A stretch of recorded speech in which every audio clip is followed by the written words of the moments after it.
नमस्कार, दिन भर की बड़ी खबरों में आपका स्वागत है। मैं हूं आपके साथ अंशिता। आज इस बुलेटिन में बात होगी दिल्ली में अंतिम दौर के प्रचार की, वक्फ बिल पर मचे घमासान की, जानेंगे महाकुंभ में कैसे फंसती जा रही है बीजेपी सरकार, बिहार में क्यों जेडीयू को लेकर एनडीए में मची हलचल, देखेंगे महाराष्ट्र में अपने ही मंत्रियों की जासूसी क्यों करा रही है फडणवीस सरकार, और बुलेटिन के आखिर में बात करेंगे दुनिया में शुरू हुए ट्रेड वॉर की। लेकिन दिन भर की तमाम बड़ी खबरों से पहले एक नजर आज की सुर्खियों पर। सैनी सरकार में मंत्री अनिल विज ने दिखाए बगावती तेवर, बोले सीएम चाहे तो छीन ले मेरा मंत्री पद, लेकिन मेरी वरिष्ठता और विधायकी नहीं छीन सकते। दिल्ली चुनाव के बीच कांग्रेस ने बनाई ईगल टीम, चुनावी नतीजों और वोटर लिस्ट में गड़बड़ी की शिकायतों की करेगी जांच। भारत ने लगातार दूसरी बार women's under 19 T20 world cup जीतकर रचा इतिहास, भारत ने साउथ अफ्रीका को 9 विकेट से दी शिकस्त, कांग्रेस ने दी बधाई। अयोध्या में दलित युवती के साथ हुए दुराचार के मामले को लेकर घिरी योगी सरकार, प्रियंका गांधी ने यूपी सरकार पर दलितों के खिलाफ अत्याचारों को लेकर उठाए सवाल, राहुल गांधी ने घटना को बताया शर्मनाक। ये तो थी सुर्खियां, अब बात आज की सबसे बड़ी खबर की। दिल्ली विधानसभा चुनाव के लिए प्रचार अभियान कुछ ही घंटों बाद समाप्त हो जाएगा। ऐसे में अंतिम दौर में सभी दलों ने पूरी ताकत झोंक दी। पीएम मोदी, विपक्ष के नेता राहुल गांधी, कांग्रेस महासचिव प्रियंका गांधी, दिल्ली के पूर्व सीएम अरविंद केजरीवाल सहित तमाम नेताओं ने रैलियां की और जमकर विरोधियों पर निशाना साधा। देखेंगे रिपोर्ट में। दिल्ली में चल रहे विधानसभा चुनाव के लिए चुनाव प्रचार अपने आखिरी चरण में है। नतीजा, प्रचार के आखिरी समय सभी दलों ने अपनी पूरी ताकत झोंक दी है। बीजेपी से लेकर कांग्रेस और आम आदमी पार्टी मैराथन रैलियां कर रहे हैं। पीएम मोदी से लेकर नेता विपक्ष राहुल गांधी तक हर कोई चुनाव मैदान में उतरकर जनता को लुभाने की कोशिश कर रहे हैं। 2 फरवरी का दिन दिल्ली चुनाव प्रचार के लिहाज से काफी खास रहा। बीजेपी के दिग्गजों ने ताबड़तोड़ रैलियां की। पीएम मोदी ने दिल्ली के आरके पुरम में जनसभा को संबोधित किया और यह आश्वासन दिया कि बीजेपी सरकार किसी झुग्गी को नहीं तोड़ेगी।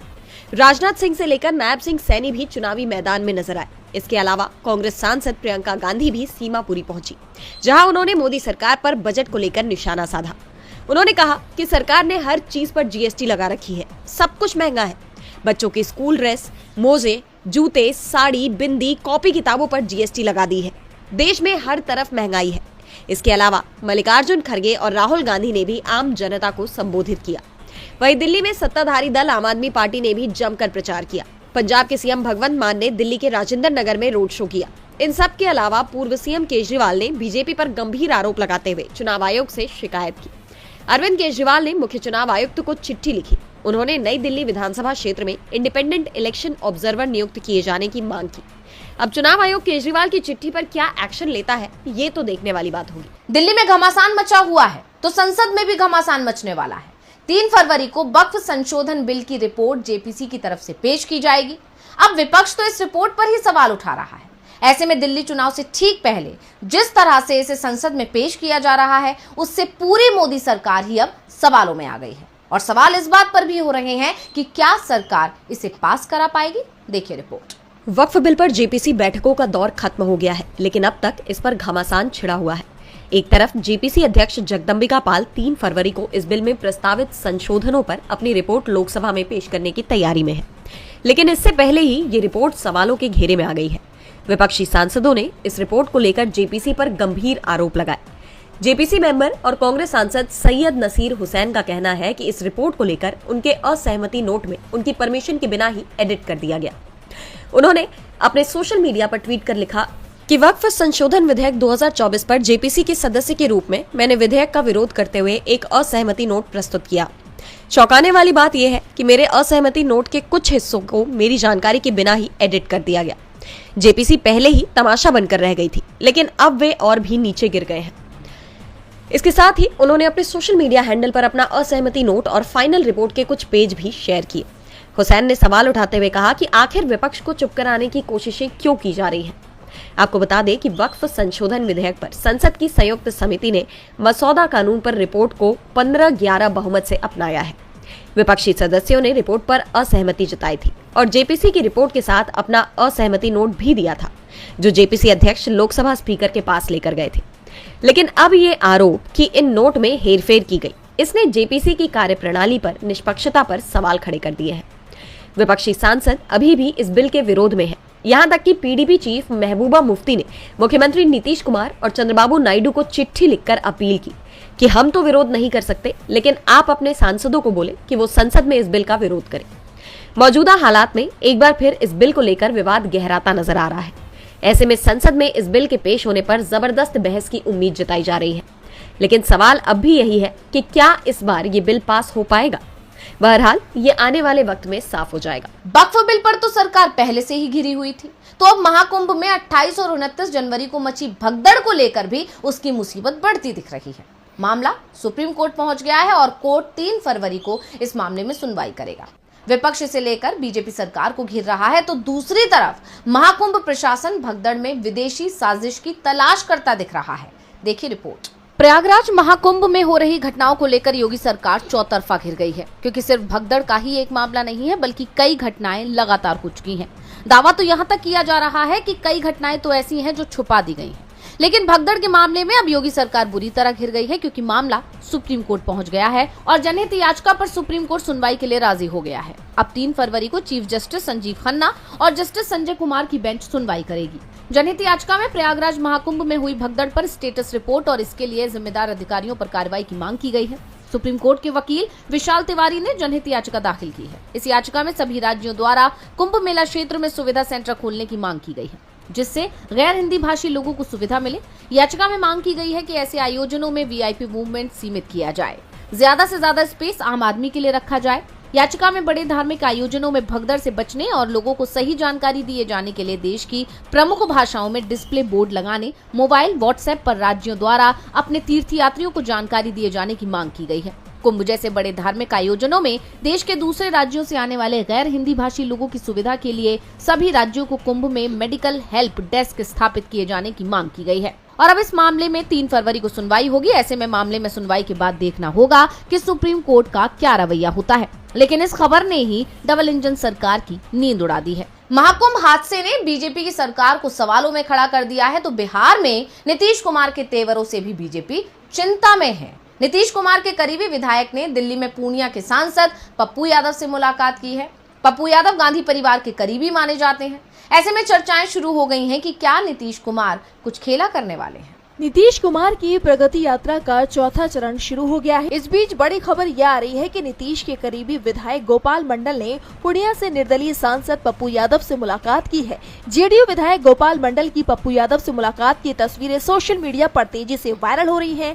पप्पू यादव भले ही निर्दलीय चुनाव लड़कर जीते हैं, लेकिन वो गांधी परिवार के काफी करीबी माने जाते हैं और दिल्ली में भी वो कांग्रेस के समर्थन में ही प्रचार कर रहे हैं। इसीलिए जेडीयू विधायक की उनके साथ हुई मुलाकात को लेकर चर्चाएं शुरू हो गई है।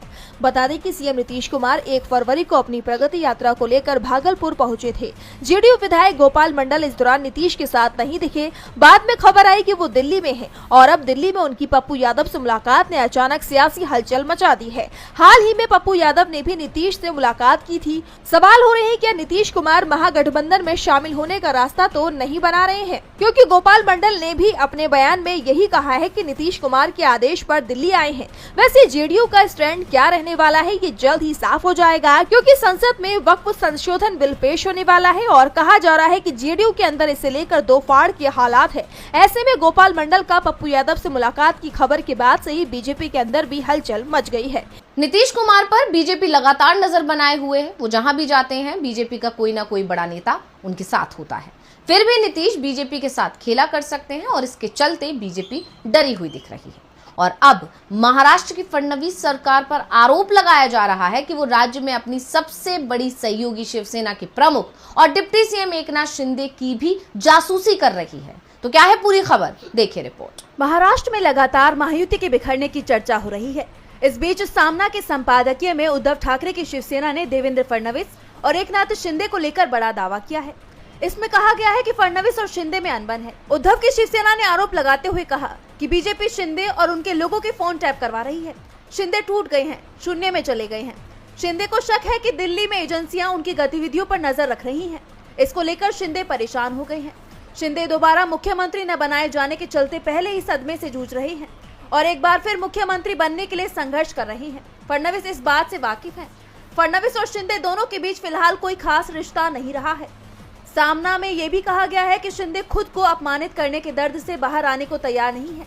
क्योंकि शिंदे के हाथ में कुछ भी नहीं बचा है। शिवसेना यूबीटी सांसद संजय राउत का कहना है कि शिंदे की पार्टी के एक विधायक ने उन्हें विमान यात्रा के दौरान बातचीत में ये जानकारी दी। संजय राउत ने आगे कहा कि बीजेपी किसी की नहीं है, शिंदे पर दबाव है। शिंदे और उनके लोग आज महाराष्ट्र के राजनीतिक मामलों में कहीं नजर नहीं आ रहे हैं। शिंदे का तेज खत्म हो गया है। फडणवीस उन्हें पूछ नहीं रहे हैं। मंत्रिमंडल की बैठकों में भी शिंदे हाजिर नहीं होते। ऐसे में कहा यह जा रहा है कि महायुति कभी भी टूट सकता है। बीजेपी की परेशानी उसके सहयोगी बढ़ा रहे हैं या फिर बीजेपी के चलते सहयोगी परेशान हैं। एनडीए के अंदर जरूर इसे लेकर हलचल मची हुई है और चिंता में सीधे सीधे मोदी सरकार दिख रही है। उसकी ये चिंता किसानों ने भी बढ़ा रखी है। किसान एमएसपी को लेकर आंदोलन को और तेज करने की तैयारी में दिख रहे हैं। तो क्या है पूरा मामला, देखिए ये रिपोर्ट। किसान पंजाब हरियाणा के खनूरी बॉर्डर पर कई मांगों को लेकर सरकार के खिलाफ प्रदर्शन कर रहे हैं। इस बीच टोल प्लाजा को किसानों के लिए फ्री करवाने के लिए प्रदर्शन किया गया, जिसके बाद हरियाणा के जिंद में दिल्ली पटियाला नेशनल हाईवे पर स्थित खटकर टोल प्लाजा को किसानों के लिए फ्री कर दिया गया। यहाँ किसान शाम तक दरिया बिछाकर बैठे रहे। किसानों का आरोप है कि टोल के कर्मचारी किसान संगठनों के नेता के साथ दुर्व्यवहार करते हैं। हाईवे कई जगह से टूटा हुआ है, जबकि छोटी गाड़ियों से सिंगल साइड का 120 रुपए और हैवी व्हीकल से 600 रुपए से ज्यादा टोल वसूलते हैं।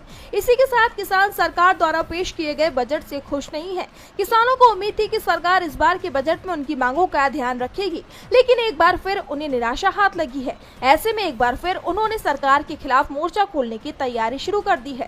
किसानों का कहना है कि उनका संघर्ष 1 साल से चल रहा है, लेकिन एमएसपी की कोई कानूनी गारंटी का जिक्र नहीं किया गया है। किसान नेता सरवन सिंह पंडेर ने कहा कि सरकार को लगता है कि उनकी नीति सही है। अगर ऐसा है तो रुपया लगातार क्यों गिर रहा है और अपने सबसे निचले स्तर पर क्यों है। 14 फरवरी को मोदी सरकार ने किसानों को बातचीत के लिए बुलाया है, लेकिन किसानों की कोशिश ये है कि बैठक से पहले किसानों की पूरी ताकत दिखाई जाए। खनूरी बॉर्डर पर किसान नेता जगजीत सिंह डल्लेवाल के अनशन को 69 दिन हो गए हैं, लेकिन सरकार की तरफ से अब तक उन्हें कोई भरोसा मिलता नहीं दिख रहा है।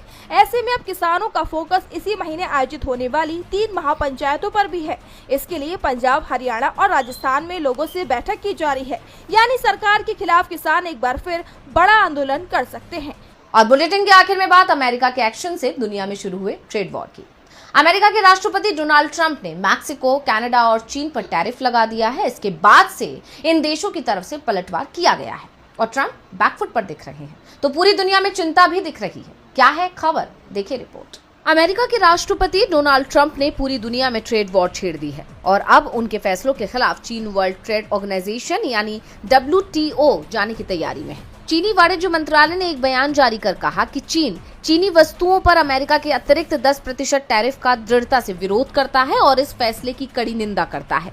चीन विश्व व्यापार संगठन के पास मामला दायर करेगा और अपने हितों की रक्षा के लिए उचित जवाबी कदम उठाएगा। यानी ट्रंप का ये फैसला अब उन पर ही भारी पड़ सकता है, क्योंकि न सिर्फ चीन बल्कि मैक्सिको और कनाडा में भी उनके टैरिफ का जवाब ट्रंप के ही अंदाज में दिया गया है। मैक्सिको की राष्ट्रपति क्लाउडिया शीनबाम ने कहा कि उन्होंने अमेरिका की तरफ से मैक्सिकन सामान पर टैरिफ लगाने के बाद उन्होंने अपने अर्थव्यवस्था मंत्री को मैक्सिको के हितों की रक्षा के लिए टैरिफ और गैर टैरिफ उपायों को लागू करने का आदेश दिया है। वहीं कनाडा के कार्यवाहक पीएम जस्टिन ट्रूडो ने भी सख्त तेवर दिखाते हुए कहा कि उनका देश अमेरिकी टैरिफ का सामना करने के लिए तैयार है। ट्रूडो ने ऐलान किया कि उनका देश भी $155 अरब के अमेरिकी आयात पर 25% टैरिफ लगाएगा। उन्होंने ट्रंप के फैसले को मुक्त व्यापार समझौते का उल्लंघन करार देते हुए कहा कि अमेरिकी लोगों पर इसका गंभीर परिणाम होगा। वो यही नहीं रुके। ट्रूडो ने मैक्सिको के साथ ट्रंप के खिलाफ कठोर कदम उठाने की बात कही। ट्रूडो ने कहा, मैं जल्दी ही मैक्सिको की राष्ट्रपति क्लाउडिया शीनबाम से बात करूंगा और इस मुद्दे पर चर्चा के लिए अपनी कैबिनेट से पहले ही मुलाकात कर चुका हूं। हम ऐसा नहीं चाहते थे, लेकिन अब कनाडा तैयार है। आपको बता दें कि 1 फरवरी से कनाडा, मैक्सिको पर 25% और चीन पर 10% टैरिफ लागू किया गया है, जिसके बाद से दुनिया में तहलका मचा हुआ है। तो आज इस बुलेटिन में इतना ही। आप देखते रहिए DV लाइव। नमस्कार।